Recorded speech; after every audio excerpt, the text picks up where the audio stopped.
Boa tarde, sejam bem-vindos ao Café com a NER. Hoje o nosso convidado é James Rios, ele é o CEO e presidente da FIP.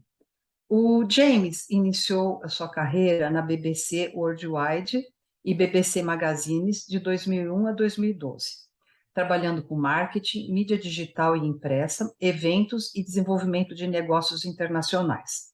Participou da equipe que vendeu a BBC Magazines para o Private Actor em 2011, por 120 milhões de libras. Foi diretor da Wolf News Publishing, com sede em Dubai, de 2013 a 2016. Na FIP, desde setembro de 2017, vem trabalhando para reposicionar a associação como um negócio focado em aprendizado, conhecimento, compartilhamento, desenvolvimento de habilidades e network. A FIP, agora em 2025, ela estará fazendo 100 anos. Ela foi fundada na França e é uma das associações mais antigas e prestigiadas do mundo, a Federação Internacional de Imprensa. Eu quero agradecer muito a presença do James, esse disposto a estar aqui com a gente hoje, conversando com os nossos associados e não associados também, produtores de conteúdo, etc. Nós tivemos um pequeno problema técnico, vocês vão ver que agora as pessoas que estavam na sala vão estar se apresentando, e em seguida o James consegue reconectar, porque ele está na Inglaterra, consegue reconectar, e aí vocês vão poder participar de acompanhar toda a entrevista. Muito obrigada. Ele está saindo, tá? Porque ele está lá ele está na Inglaterra. Eu ia brincar com ele se ele tinha ido no funeral lá, mas é amanhã que começa o funeral. Mas ele está no País de Gales, né, Ele Regina? está no País de Gales, E Regina, está chovendo lá, talvez ele esteja com algum problema na conexão. Ele entrou, saiu e está entrando novamente, tá, gente? Regina, Pedro Gomes, da Associação Portuguesa de Imprensa. Oi, Pedro, prazer, muito obrigada pela sua presença. Tudo bem. Temos que pedir ao James para o ano pôr tradução, porque algumas pessoas a falar no Congresso não se entendia nada do inglês deles. Ah, sim, isso, Pedro, você sabe que foi uma das reivindicações que eu fiz, foi o seguinte, que nós deveríamos ter tradução simultânea lá. Nós não tivemos, nós tivemos só em inglês, né? E não teve tradução, e era uma grande reclamação, principalmente de nós, que falamos a língua portuguesa, né? Exatamente. Fica aqui a ideia depois para o James. De qualquer forma, nós na associação também fizemos chegar essa informação, não é? Hã? Nós na associação também fizemos chegar esse pedido para o ano, termos de tradução em português. Sim. Muito bem.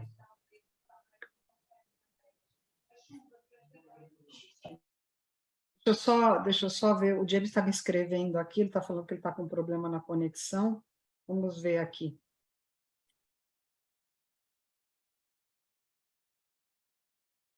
Então, de qualquer maneira, até o James chegar, para nós irmos aproveitando o nosso tempo, eu vou pedir para cada um fazer uma rápida apresentação de quem é, por favor. Fábio Mortara, por favor, diga de onde você é. Eu sou Fábio Mortara, de Two Sides Brasil, Two Sides América Latina, e também Love Paper Brasil e Love Paper América Latina.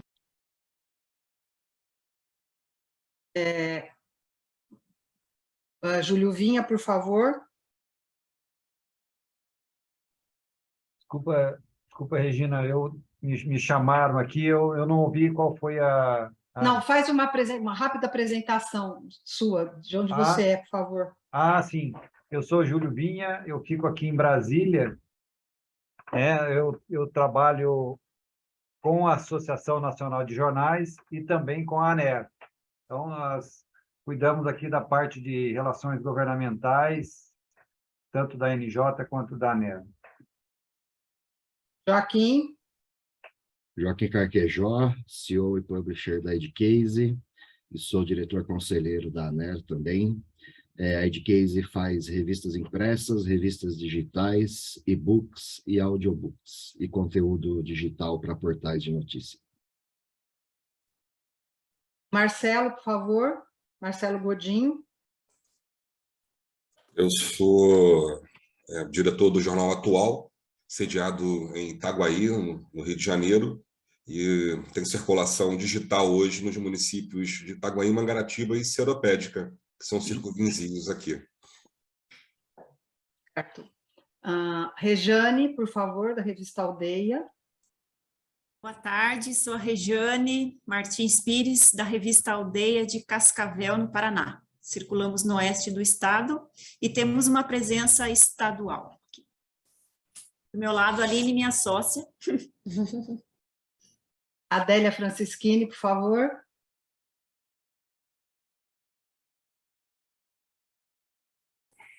Oi, eu trabalho com pesquisa de mercado e estratégias de marketing. Tenho minha empresa há muito tempo voltado para a comunicação. Ana Brambila. Oi, gente, boa tarde. Então, Ana Brambila, eu sou agora professora no Master, Negócios de Mídia, e editora do Orbis Media Review, que é um site de análise da mídia. Ricardo Fiorotto. Oi, pessoal, boa tarde. Bom, eu primeiro sou fã da Ana Brambila, que não via há muito tempo. Um beijo para você, muito, muito tempo. Sou Ricardo Fiorotto aqui do Google, faço parte do time que uma das tarefas é cuidar da vertical de notícias, né, dos publishers de notícias e desse relacionamento com os publishers. O James voltou. Oi, James. Ei, desculpe. Desculpe, houve um problema com o meu computador. Tá bom. Onde a gente estava mesmo? Deixa eu ver. Estávamos a falar sobre... Bem, eu acabei de falar sobre a cultura. Isto foi o primeiro trend que saiu do Congresso. Tenho aqui uma pergunta que vem da Márcia. Não sei se toda a gente consegue ver que está aí no chat. Sim, sim. Sobre o fim dos cookies de terceiros, de que forma isso vai atingir as revistas e como a FIP está colaborando com os associados de revistas para minorar estes impactos? Bem, é uma boa pergunta, Márcia. Acho que estamos a falar muito sobre esse assunto recentemente. Eu acho que este fim dos cookies vai ser uma coisa muito positiva para as nossas empresas, porque de um lado vai ser um bocadinho mais difícil para atingir os nossos budgets da publicidade digital, mas de uma outra forma, ou do outro lado, isto vai ser um push para nós para fazer os nossos estratégias de dados pessoais ou de dados primeiros, que vai substituir os dados terceiros. E estes dados que nós podemos colecionar nós mesmos nos nossos databases, isto vai ser uma coisa muito importante para o futuro dos nossos brands, porque vai ser daí possível fazer as nossas estratégias de assinaturas digitais, de subscrições digitais e do e-commerce. Estas duas estratégias vão ser, no futuro, muito mais importantes do que a publicidade. Antigamente, a publicidade era o meio de dinheiro mais importante para todos nós. No futuro não vai ser. No futuro vai ser o dinheiro que podemos vender dos nossos consumidores, que vai ser a coisa mais importante. E isto só vai ser possível através de duas estratégias, estas estratégias de assinaturas digitais e do e-commerce, e também estas estratégias vão ser possíveis se temos uma estratégia de dados primeiros, dados pessoais, para colecionar estes dados de todos os nossos consumidores e não de obter os dados de uma outra forma, de uma forma com um terceiro, como é agora. Portanto, acho que vai ser muito importante para nós, é uma grande oportunidade para nós, porque de momento empresas como Google e Facebook e Amazon são muito fortes nos dados primeiros, e temos nós uma oportunidade para sermos mais fortes nesta área do que éramos antigamente. O Fábio Mortara está perguntando o seguinte: quais as revistas impressas que mais vendem atualmente no mundo e qual o segredo comercial dessas revistas? Bem, deixe-me só ler aqui a pergunta: como fazer chegar aos anunciantes os encantos diferenciais das revistas impressas, que têm muita eficácia e atratam nos. Sim, obrigado, Fábio. Sim, outra boa pergunta. Sim, isto também é uma coisa muito importante, é que acho que antigamente, ou de momento, nós não somos a fazer uma boa trabalho de fazer as vendas para as nossas publicidades da impressa, do print. Porque as revistas têm duas coisas importantes que estamos a esquecer. A primeira coisa é que uma revista é uma coisa física, não é como os produtos e serviços digitais, é um produto físico e, desta forma, está aqui nas casas dos nossos consumidores para muito mais tempo. Tem uma duração muito mais longa do que um serviço digital, e é aí de um segundo e depois no outro segundo saiu.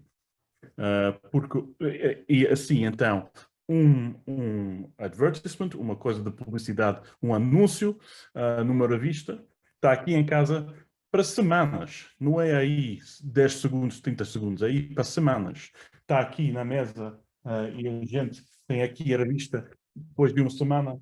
Eu posso também ler uma revista 2 ou 3 vezes e cada vez tenho aqui o anúncio. Isto é uma coisa diferente. Outra coisa é esta questão da confiança. Temos muitos estudos que relatam que os consumidores têm muito mais confiança nos produtos do papel do que nos produtos digitais. E isto também é uma coisa muito importante que estamos a esquecer. Quando estamos nas empresas de publicidade a vender o médio de revistas, isto é uma coisa que nunca falamos e devemos falar, porque é uma coisa de diferença dos nossos produtos em vez de produtos digitais ou de outros médios. A confiança que os nossos consumidores têm no print e nas revistas.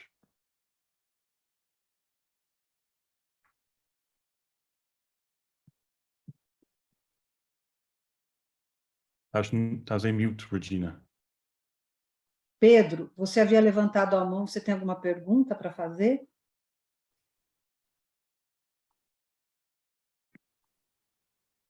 Acho que não. James, James, deixa eu te fazer uma pergunta. A gente teve 3 anos de pandemia, né? Nesses 3 anos de pandemia, muita coisa mudou, a mídia, inclusive, mudou muito. Quais foram os grandes ensinamentos, os grandes aprendizados para a mídia? E qual foi a transformação que a mídia sofreu nesses 3 anos de pandemia? Sim, uma boa pergunta. Acho que eram 2 aprendimentos importantes que aconteceu na pandemia. O primeiro foi a necessidade de ter mais de 2 maneiras de render dinheiro para as nossas empresas. Antigamente era somente publicidade e um bocadinho de assinaturas ou subscrições das nossas revistas, e era só isto. E para a maioria das empresas de revistas ainda eram dependentes da publicidade. O que a pandemia mostrou é que é possível e necessário ter 4 ou 5 meios, meios de render dinheiro. Por exemplo, os 2 revenue streams do print, as assinaturas e as publicidades, mas também as assinaturas digitais, o e-commerce e, por exemplo, eventos virtuais. São 5 maneiras simples de fazer dinheiro. E o que a pandemia mostrou é que vai haver eventos ou períodos em que uma ou outra destes meios de render dinheiro, do revenue, vão subir e descer, como uma onda. Mas, e se tens uma dependência de uma só, tens de ir onde vai a onda. Nos momentos altos, tudo bem. Nos momentos baixos, tudo é terrível. Mas se tens 4 ou 5 vezes maneiras de fazer dinheiro, as ondas não vão ser synchronized, não vão ser do ponto de altura do mesmo tempo. Sim, sincronizados, exato. Portanto, vimos que durante a pandemia a maioria das empresas acelerou as estratégias de transformação digitais, porque era óbvio que é necessário para o futuro ter mais maneiras de fazer dinheiro. E esta foi a grande oportunidade para as estratégias, por exemplo, do e-commerce e da assinatura. Tivemos toda a gente em casa, ainda querem comprar coisas, ainda querem ler coisas. Havia países onde os quiosques, por exemplo, eram fechados, não era possível comprar revistas. Portanto, aquelas pessoas estavam a fazer assinaturas digitais para ler as revistas, os brands que eles ainda gostaram, e para comprar as coisas que antigamente eram a comprar nas lojas. Portanto, isto foi uma grande aceleração dos negócios digitais. A segunda coisa é que uma coisa surpreendente para alguns países foi o crescimento, o aumento incrível de subscrições para as revistas, para print. Foi mais ou menos 50% ou mais de aumento para subscrições de impressa, do print. E isto foi agora, isto foi também uma coisa do que falámos no Congresso, é que as consequências desta tendência é que as empresas de revista agora estão com mais um olho sobre o negócio tradicional, a ver se há possibilidades para continuar com estes aumentos, com este crescimento na época pós-Covid, depois da pandemia. Vamos ver se isso vai acontecer ou não, mas isto foi uma coisa muito positiva para nós. Ô, James, sim. Só uma parte, quando você diz que as empresas elas começaram a ter esse olhar sobre o print, né? Você pode citar que países que estão mais avançados com esse olhar? Acho que são os países da Europa, na Inglaterra, na Alemanha, na França, na Escandinávia, onde vimos esses aumentos, ou onde eram mais impressionantes, quer dizer. Bem, isto também é uma coisa importante para todos os países, porque eu acho que no futuro não há muito futuro nas lojas para as nossas revistas. Acho que isto vai ser um meio de vendas muito mais difícil no futuro do que é agora. Lembramos também, precisamos desta estratégia de dados pessoais, de dados que pertencem a nós. Uma estratégia de assinaturas, de subscrições, é importante também para aquela estratégia, porque todas as subscrições que vendemos vêm com dados pessoais sobre os consumidores que compraram a subscrição, não é?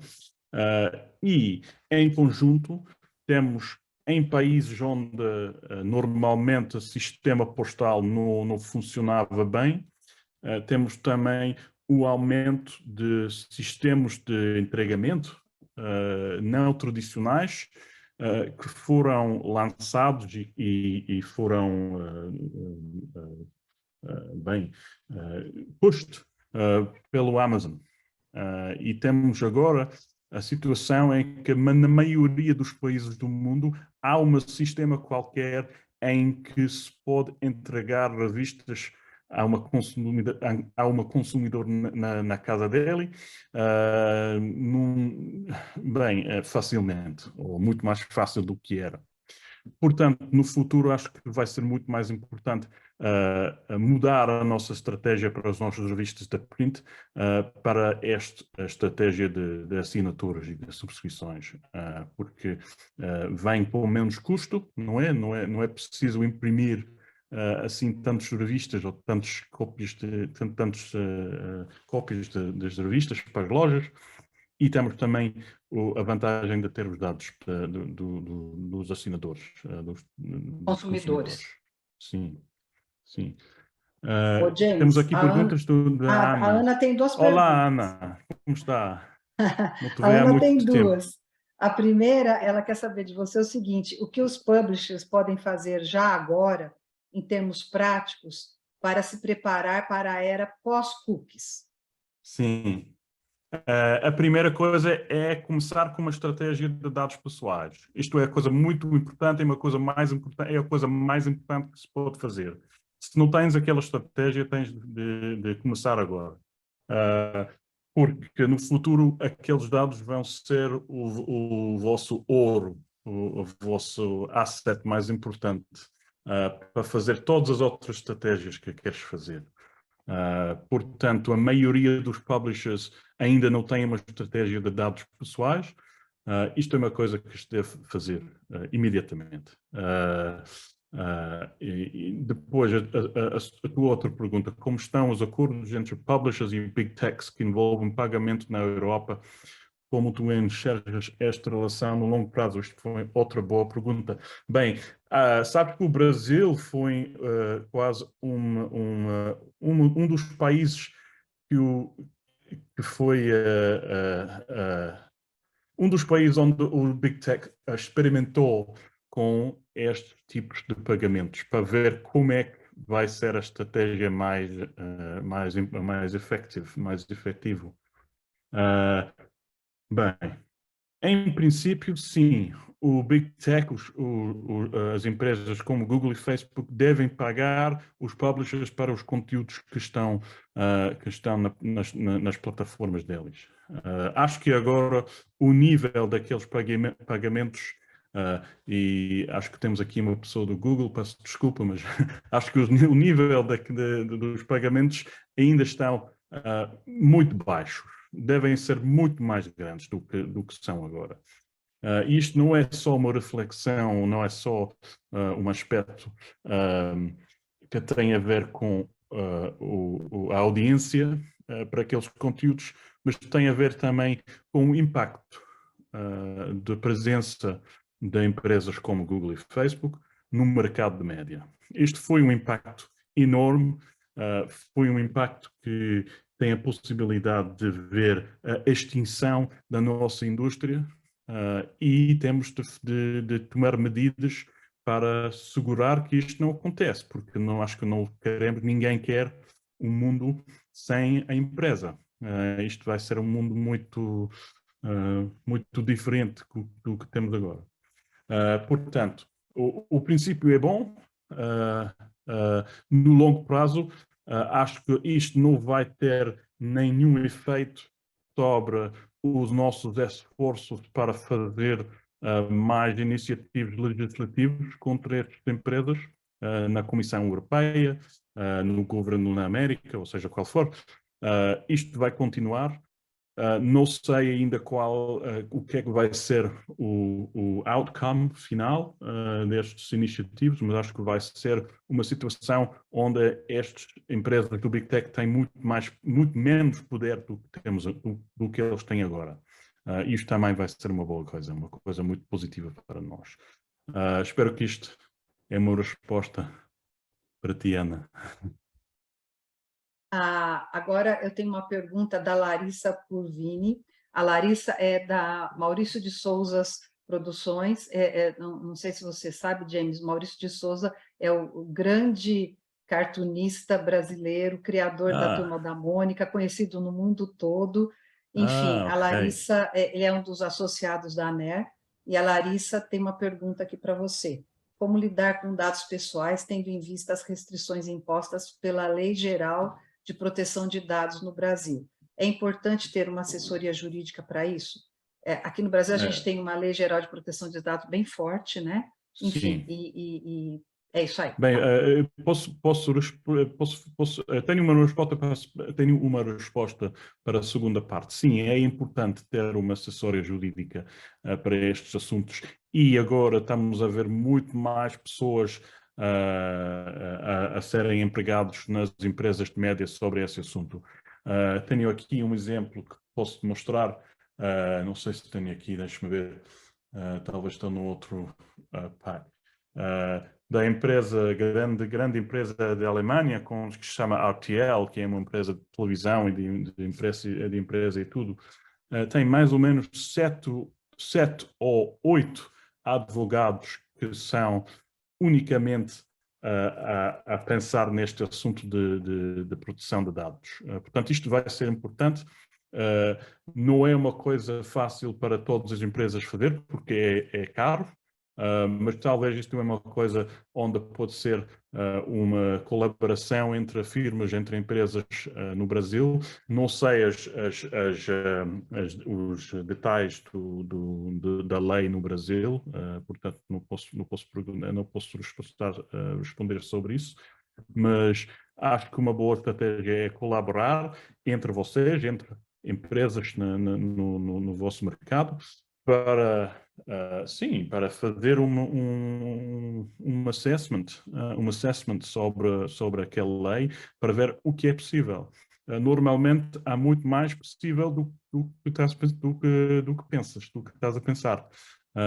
Porque estas leis são para a proteção de consumidores, mas a intenção nunca é de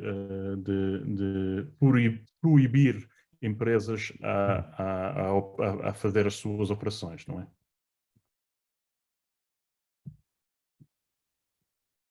James, a gente tem aqui no Brasil, até pelo tamanho do continente, a gente tem... não, antes de eu perguntar, o Joaquim levantou a mão. Joaquim, por favor. Joaquim, obrigado, Regina. James, em relação a reposicionamento da FIP dentro de uma nova realidade de mercado de mídia impressa, essa é uma discussão que a gente tem de maneira recorrente na ANER, no âmbito da diretoria, em relação ao que seria o reposicionamento da ANER no mercado de mídia impressa, no caso. Porque tanto a FIP quanto a ANER vêm ali de uma origem especificamente em mídia impressa, em revistas impressas. E o mercado evoluiu. Hoje, este mercado de mídia impressa, de revista impressa, ele tem outros tentáculos, eles têm outros braços de produção de conteúdo para outros meios, tanto digitais quanto físicos e tudo mais.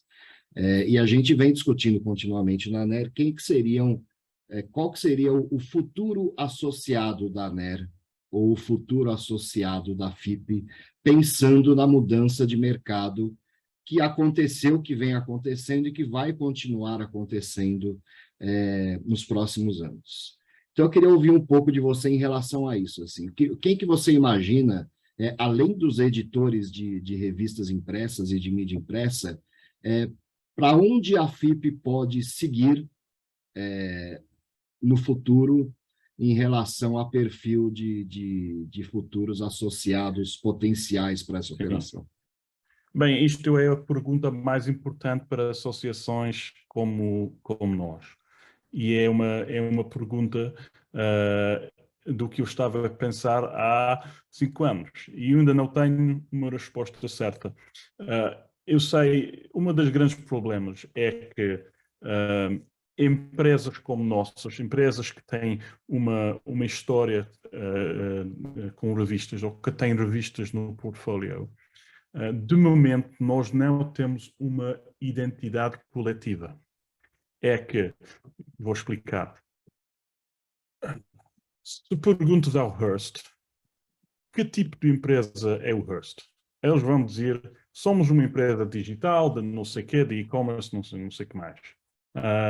Se faz a mesma pergunta para Future, que é a empresa mais grande da nossa indústria na Inglaterra, somos uma empresa de e-commerce, de consumidores, de recomendações, não sei o quê. se faz esta pergunta a 20 empresas diferentes de revistas, vais receber 20 respostas diferentes. E, portanto, de momento, nós temos mais ou menos uma crise de identidade. É que nós ainda não sabemos o que somos.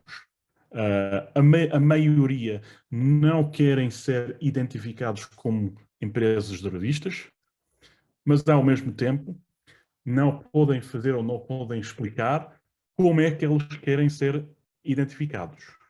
Portanto, o que é que isto quer dizer? Isto quer dizer, para uma associação como nós, como a ANER também, temos de ter um balanço entre a imprensa, que faz parte da nossa história, faz parte da nossa indústria, isto não vai sair, nunca vai sair dos nossos atividades, e estas novas oportunidades que toda a gente querem seguir, ou querem fazer. Para nós, mais ou menos de 20% da nossa atividade tem a ver com impressa, com print, com revistas, porque isto é uma reflexão da importância das revistas para a nossa audiência. A grande maioria da nossa atividade é sobre os modelos de negócio digitais. E a maioria deles é sobre duas coisas: subscrições digitais, assinaturas digitais e e-commerce. Publicidade, quase nunca falamos sobre isso, porque isto é um assunto que já está feito, já toda a gente conhece como é que é a indústria da publicidade digital. Falamos um bocadinho sobre os assuntos que têm a ver ao exterior da indústria, como esta questão de talento, como diversidade, como sustentabilidade. Estabilidade. Isso, obrigado, Regina. Portanto, acho que, no fundo, do futuro de associações como nossas, para as associações nacionais há uma coisa a mais, porque tem as coisas legislativas, que ainda são importantes para as indústrias de imprensa e das revistas e também para as indústrias digitais. Sobre esta questão do proteção de dados, ou seja, qual for, isto vai ser uma coisa muito importante para as associações no futuro, mas a outra coisa importante é um foco sobre estes modelos de negócios novos do mundo digital e de onde vêm os nossos membros, os nossos sócios no futuro, vem de alguém que tem ao meio, ao centro da estratégia da empresa dele, uma destes modelos de negócio. De momento não posso encontrar uma resposta mais concreta do que isso, porque de momento ainda não há esta identidade coletiva para fazer um grupo óbvio de sócios para uma associação como nossa. Uma outra coisa é que a maioria destas empresas não tem outra casa nenhuma. Outra casa em forma de uma outra associação para juntar. Não se podem juntar à associação dos jornais, porque eles têm o mesmo problema do que nós. Não se podem juntar às associações de televisão, porque eles estão numa outra direção com streaming e isso tudo. Portanto, o nosso trabalho é de assegurar que estamos a ficar em paralelo às estratégias e desenvolvimentos, aos iniciativos que eles estão a fazer dos nossos sócios. Não sei se eu expliquei bem ou não. Perfeito, muito bom. Obrigado James. Pela pergunta, Joaquim, porque isto é uma coisa importante para nós pensar, sim. Sim, acho que é uma das coisas que nós mais temos que pensar. James, a Carolina da Vida Simples está te perguntando... Sim, estou aqui a ver a pergunta da Carolina, sim. Isso. Existem experiências pelo mundo de publishers que estão conseguindo abraçar a audiência mais jovem, como atrair esse público a consumir não apenas o digital, mas também o impresso? Aqui é o Carlos Velay da Vida Simples. Olá, Carlos, obrigado pela sua pergunta. Sim, tenho aqui um exemplo que eu posso mostrar sobre isso, que tivemos no Congresso. Deixe-me só encontrar aqui o slide certo e vou mostrar. porque era um exemplo bom. Bem, isto é o exemplo de uma revista italiana que se chama, é uma revista de cozinhar e de comida, que se chama Giallo Zaffarano. Talvez já ouviste falar sobre isso. E isto também é um bom exemplo, vou mostrar aqui, não sei se já consegues ver o slide. Isto é um exemplo de vídeo que eles fizeram. Eram antigamente uma revista de impressa, fizeram a transformação digital em serem website e depois fizeram outra transformação para fazer muito mais vídeo, em particular nos redes sociais. Isto é uma receita de reginelli com creamy gorgonzola, é uma profunda pasta, acho eu. E estão a mostrar aqui os números, não sei se consegues ver o meu pointer, os números do Facebook, do Instagram, do TikTok e do YouTube para os views deste vídeo. Mas a coisa mais interessante disto é a audiência para todos estes. Portanto, tem no início, isto quer dizer, no início, tivemos o website, Facebook, YouTube, Blogger, Long Video Recipes. E tiveram, com estes meios, uma liderança nas audiências de Millennial e de Gen X, quer dizer, entre 35 e 54 anos. Mas agora, com estes novos meios de Instagram, de TikTok, e nomeadamente com vídeos mais curtos, tem ainda liderança na audiência da Gen Z, quer dizer, entre 15 e 34. E tem quase o mesmo parte da audiência naquela geração do que a geração do Millennial e de Gen X. E o segredo para eles era de de adaptar os conteúdos e de adaptar os processos para publicar nestas redes sociais novos como TikTok e como o Instagram Reels. E isto foi a maneira em que atraíram a audiência mais jovem. E quando tens a audiência, assim podes fazer o marketing para dizer, sabes que também temos uma revista. Queres ler a revista? E daquela maneira podes fazer a introdução dos meios mais tradicionais às audiências mais novas.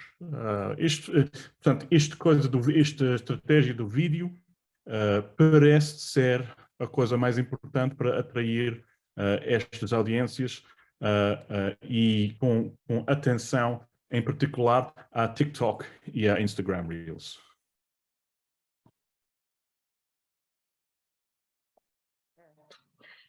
E obrigado, James, Carolina, pela pergunta. James, deixa eu te falar uma coisa. Nós temos aqui aquela pergunta que eu ia fazer antes. O Brasil é um país muito grande e a gente tem desertos, vários lugares de deserto de notícias aqui, né? Sim, sim. E eu entendo que o editor local ele é muito importante para retratar o que acontece na sua cidade, no seu estado. Qual é a sua opinião sobre isso? Como é que você vê o editor local e se, por exemplo, na Europa, qual é o caminho de sobrevivência desse editor local? Porque é mais difícil, né? Quando você tem uma mídia que atinge o Brasil todo, é muito mais fácil sobreviver. Agora, esse editor local, qual é o caminho de sobrevivência para esse editor local, na sua opinião? Isto é a coisa mais difícil na nossa indústria de momento, acho eu. Este assunto e também o assunto do jornalismo independente. São duas coisas que, de momento, não se vê uma solução fácil para este problema.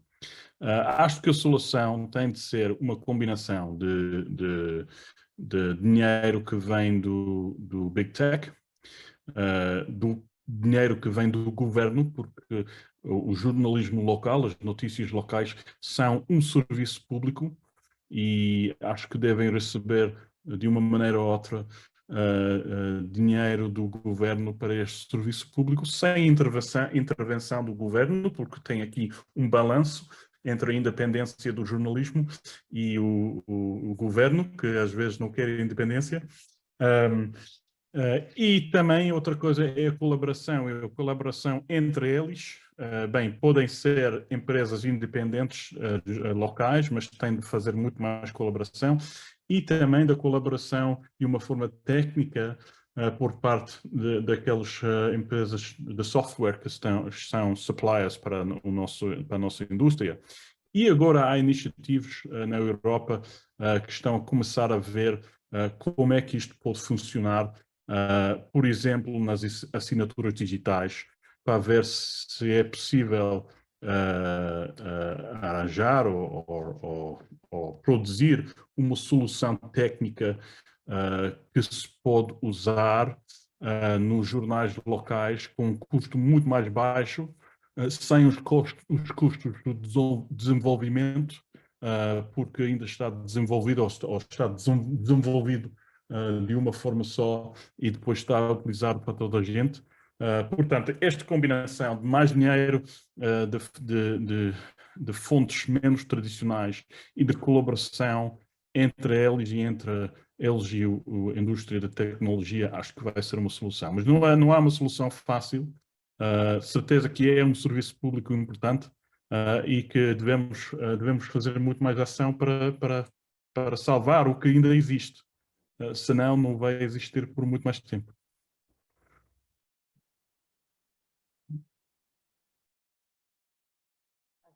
Chegando ao final, James, eu quero pedir para você uma palavra para os editores do Brasil. Está bem, uma palavra para os editores do Brasil. Bom, a primeira coisa é de vos dizer obrigado por terem me ouvido. Acho que a minha palavra seria, parece agora uma situação difícil se és uma empresa de avistas, mas acho que, na verdade, as oportunidades que nós temos são imensos e são muito, muito excitantes. Esta é a palavra certa, exciting, excitantes.